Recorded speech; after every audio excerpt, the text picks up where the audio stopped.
Hello and welcome back to All Things Money. I'm your host for the show, David Blain. We thank you for joining us today.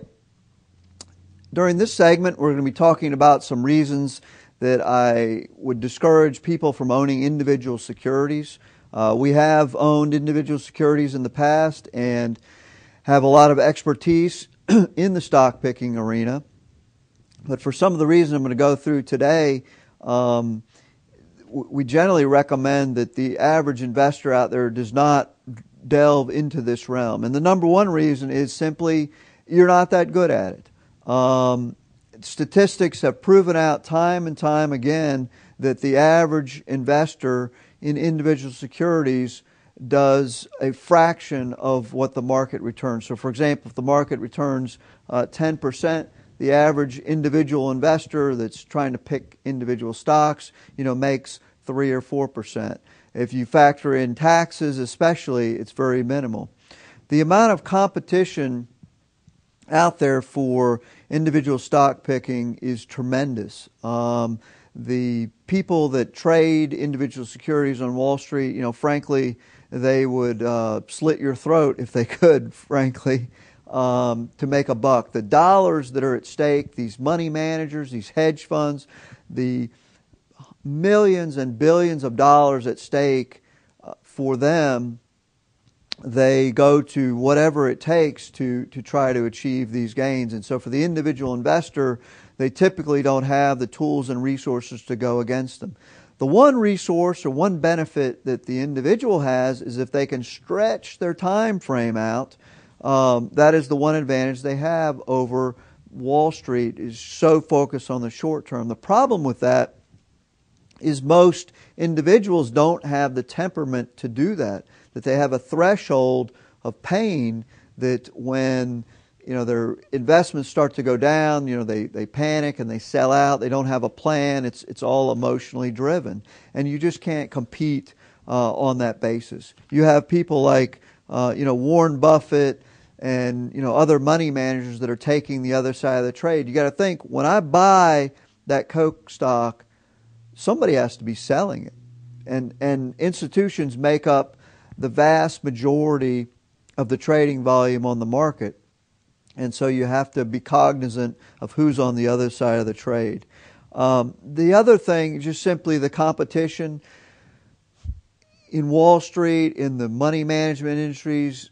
There is a somewhat of a symbiotic, I think would be the appropriate term, relationship between a lot of the CEOs and the money managers. Now, there are rules against insider trading, but if Joe CEO happens to meet Fred the hedge fund manager for drinks one day at a bar, and they're talking about different things, well, these are meetings and information that simply you and I don't have access to.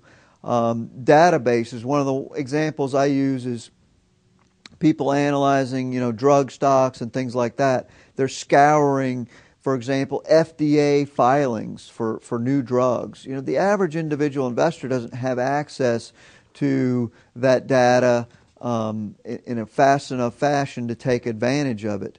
The other thing a lot of investors rely on is the published financials. In fact, I used to do that. A lot of the financials, there's so much room for flexibility in the financials, especially when it comes to earnings and normalized earnings and GAAP earnings and one-time charges and things like that, that frankly I find it hard to trust most of the numbers. If you move up the income scale to the sales number, you can get somewhat better data, but even then a lot of it has to do with when does the company choose to book the revenue. An individual that makes a paycheck, there's no question, it's direct deposited in their account, and they know, hey, I made $5,000 this month. It's in my checking account.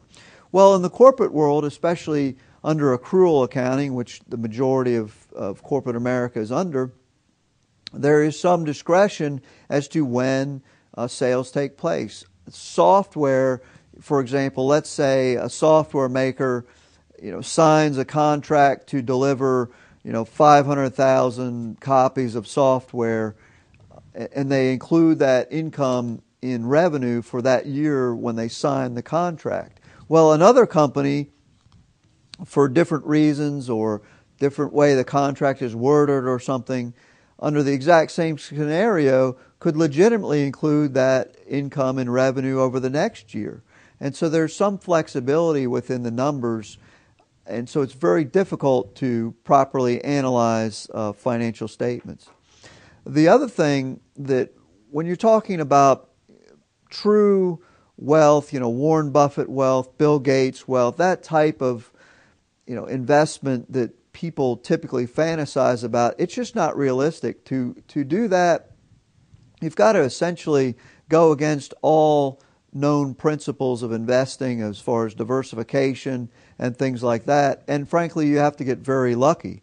In the 90s, we had a lot of people, myself included, that by investing in Microsoft, Dell, Cisco, Home Depot, these companies like that, you could make a tremendous amount of money and frankly not know a lot about what you were doing. And those time periods will certainly come along now and then. But to make, sort of Bill Gates type wealth, you've got to start a company, go public, sell the shares. To think that you're going to sit, in your living room and day trade your way to $1 billion is just simply not realistic. The best of the best average stock investors over time make somewhere between, say, 8 and 13, 15% per year. Well, we'll pick up on this topic. We're coming up on another break. So when we come back, we'll finish up on this subject. For All Things Money, I'm David Blain, and we'll be right back.